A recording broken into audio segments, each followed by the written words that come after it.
Bienvenue au podcast quotidien de Gurucul Prep du 28 novembre. Mise à jour quotidienne 1, jour important. Journée de la planète rouge, 28 novembre. Le 28 novembre, la journée de la planète rouge commémore le lancement de Mariner 4 par la NASA en 1964, le premier vaisseau spatial à avoir survolé Mars. Après près de 8 mois de voyage, la sonde a effectué un survol de la planète rouge le 14 juillet 1965. La journée de la planète rouge est une excellente occasion d'en apprendre davantage sur notre monde voisin.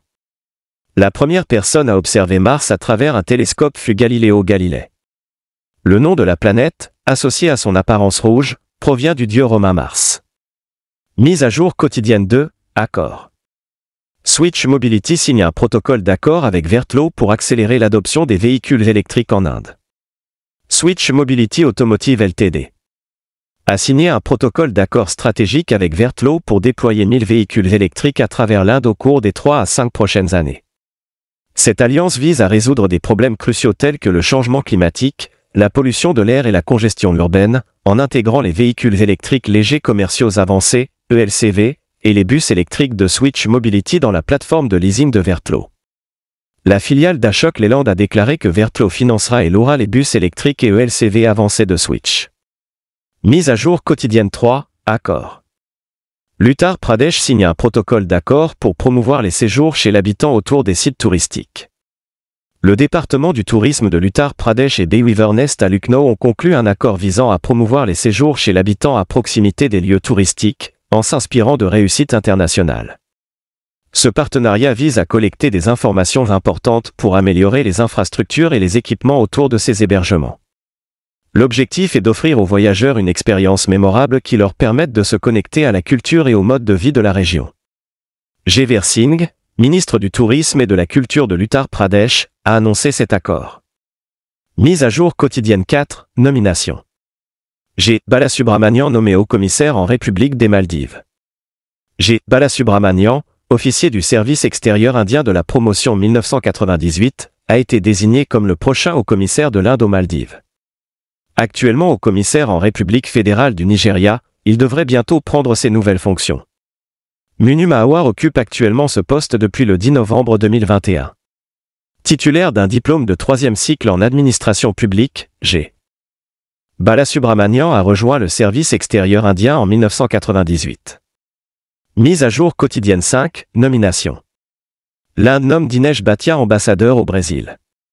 Dinesh Bhatia, officier du service extérieur indien de la promotion 1992, a été nommé prochain ambassadeur de l'Inde au Brésil, selon le ministère des Affaires étrangères. Actuellement ambassadeur en Argentine depuis le 21 août 2019, il a précédemment occupé des postes à Toronto, en Côte d'Ivoire, en Guinée et au Libéria, ainsi que dans des missions en Espagne, au Népal et au Koweït. Mise à jour quotidienne 6, banque. HDFC Bank lance le compte d'épargne Pragati pour l'Inde semi-urbaine et rurale. HDFC Bank, la plus grande banque du secteur privé en Inde, a lancé le compte d'épargne Pragati, conçu pour répondre aux besoins bancaires des habitants des zones rurales et semi-urbaines. Ce compte sera accessible via près de 4600 agences rurales et semi-urbaines de la banque, touchant environ 2/3 de la population indienne. En partenariat avec Bigat, il proposera également des fonctionnalités uniques, bénéficiant à plus de 17 millions d'agriculteurs. Mise à jour quotidienne 7, livre. La présidente Droupadi Murmu dévoile les traductions en sanskrit et méthili de la Constitution indienne. Le 26 novembre 2024, lors de la journée de la Constitution et du 75e anniversaire de son adoption, la présidente Droupadi Murmu a présenté les versions en sanskrit et méthili de la Constitution indienne à New Delhi. Cet événement a souligné l'importance de la Constitution comme document fondamental de la nation et a célébré la diversité linguistique de l'Inde. Mise à jour quotidienne 8, défense. La garde côtière organise SAREX 24 minutes à Kochi du 27 au 30 novembre. La garde côtière indienne organise l'exercice national de recherche et sauvetage maritime, SAREX-24, à Kochi. L'objectif est de valider la structure nationale de recherche et sauvetage maritime avec une approche collaborative et inclusive. Le thème de l'exercice, renforcer les capacités de recherche et sauvetage grâce à la collaboration régionale, reflète l'engagement de l'ICG envers une assistance efficace lors de contingences majeures. Mise à jour quotidienne 9, programme et comité. Delhi lance un portail pour le programme de pension pour les personnes âgées. Le gouvernement de Delhi a lancé un programme permettant aux résidents de 60 ans et plus de recevoir une aide financière mensuelle. Plus de 10 000 candidatures ont été reçues dès le premier jour. Les bénéficiaires âgés de 60 à 69 ans recevront 2,000 par mois, tandis que ceux de 70 ans et plus recevront 2,500. Des avantages supplémentaires sont prévus pour les minorités et les communautés défavorisées. Mise à jour quotidienne 10. Science et technologie. Tecmo2 Space lancera le premier laboratoire spatial d'IA de l'Inde.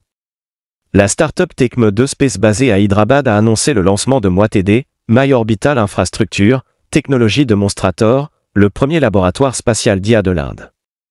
Prévu pour mi-décembre 2024 à bord du PSLV C-60 de l'ISRO, ce projet permettra un traitement des données en temps réel dans l'espace, rendant la recherche spatiale plus accessible et économique.